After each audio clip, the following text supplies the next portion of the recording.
is the cell that belonged to Mr. Mandela. Now, what we haven't got here, which came later, of course, is a bookcase, a table, and a chair. That we haven't got. The rest of it is the same. There are no flush toilets here, so this was the toilet bucket. The mats that you see here, for the first 14 years, we slept, we slept on the ground on 2 mats and 3 blankets. Beds came after 14 years. I'm not being specific because some people got beds a bit before on doctor's orders, but generally beds came after 14 years. The other significant thing is that this window here at the back of us, the top 2 window panes were not there, and the window was sealed, so it brought in more cold. And they had no reasonable explanation why they kept that open, except that it was colder and it was more punishment. So when we moved into this section of the prison, and we were the first occupants together with about 20 other people, some of the cells, the paint was still wet, the cement had not quite stiffened. So that is the story of the cell. The lighting? The lights were on all night because a maximum security prison. But there were some ridiculous regulations. Only people who were formally registered to study, either with college or university, were allowed to study, were allowed to have pen and paper. The others were not. And only people who could afford it were allowed to register. So the bulk of the prisoners could not afford this and were not allowed to study. But the regulation stipulated that if you are registered for standard 8, you sleep at 8 o'clock with the lights on. If you register for standard 10, you sleep at 10. If you registered with UNISA for university, you sleep at 11. Anyone found with a book after those hours is punished. Anything, writing anything or with a book, you are punished. Madiba wrote the basis of what became Long Walk to Freedom. That was written in prison. What happened there is that one morning Sisulu and I were walking in the courtyard here, and that was in 1974, 75, 74, when we thought, well, Madiba's birthday is approaching in 78, his 60th birthday, and we should make a political statement. And the only thing we could do is we suggested that he should write his autobiography. If that is published, it would make quite a political statement. And that gave birth to the idea of the book. We saw him and he agreed readily, but it was a highly secret enterprise. What was your greatest deprivation in prison? What was the thing that you missed most? Well, there were various deprivations, as you know, in prison life, but the greatest deprivation was the absence of children.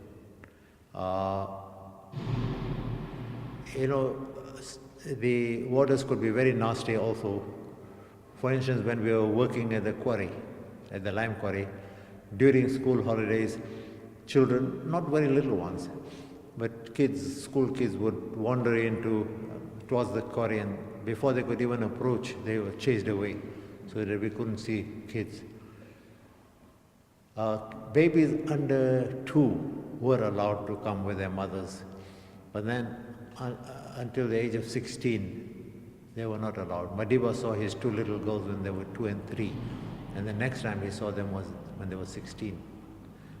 Now, I used to stand on a bench in my cell and look out to the street when the warders and their families were walking towards the harbor, so I could see a child from a distance. But when I physically saw a child and held a child and put her on my lap, and that was by accident, that was at Paulsmoor, and that was after 20 years. Her father was a lawyer, and she had come with, but she wouldn't stay in the car. She was but 3, and the warders relented and allowed her to come in.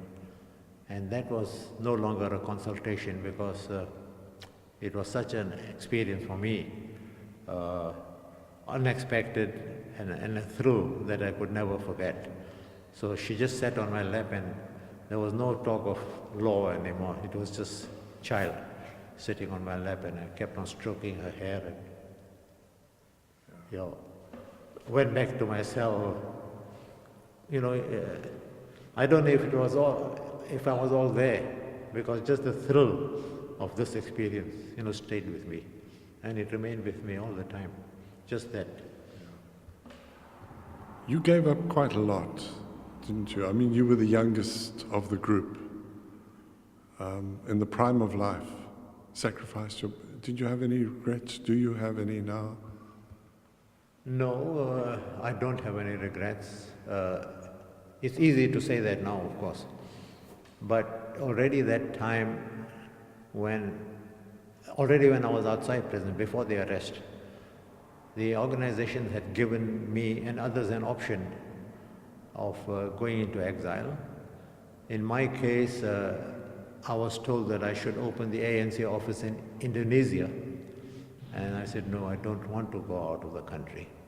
Then a suggestion was made that I should just go temporarily to Swaziland and then come back.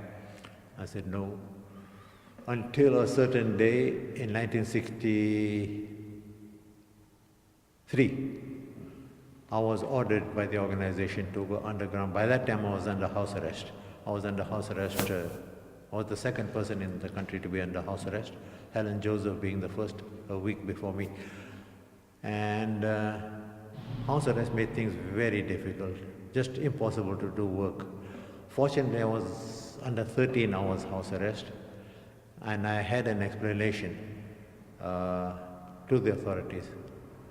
I had taken on, not seriously though, but friends of mine who were running printing presses, they allowed me to use their names as the printing representative. So I did bring some work to them, but that was a front, so that I had something to show to earn a living.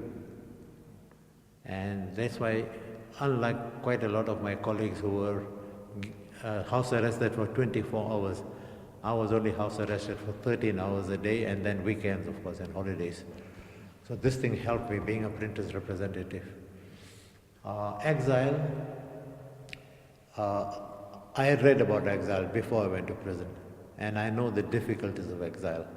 Not experienced it, but I've read about it. And I just did not, until I was ordered by the organization, when I did not go into exile, to go underground in the country. And that is how I landed at Lily Farm. But there was also the consideration of what sort of example you would give by going into exile, or rather staying in the country, to give an example to the rank and file members of the ANC. What had happened in those years is the Iran Daily Mail used to have a little front page box. House arrestee number so and so flees. House arrestee number such and such flees.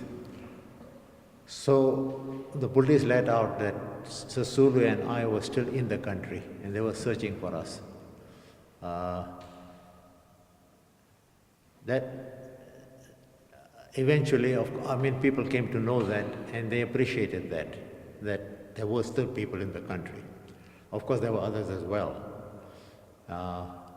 It did help to keep the spirit alive, that not all of us, because there was a perception that when the paper said flee, people wouldn't think that many of them were sent out of the country to do work outside. But the perception was these are people who could not stand things, and so there was a perception of that sort also. But personally, it took its toll on you. I mean, you were in love at the time. You had a love affair, deeply. Well, fortunately, Sylvia was also a political person, and during our trial, she was detained as well. And thereafter, of course, she faced a trial and she was sentenced to imprisonment. So there was that consideration. The dangers were there because the Immorality Act was still very much there, and the Mixed Marriages Act was there. But being political, we could understand each other, what the risks were, and what the future holds, if there was going to be a future.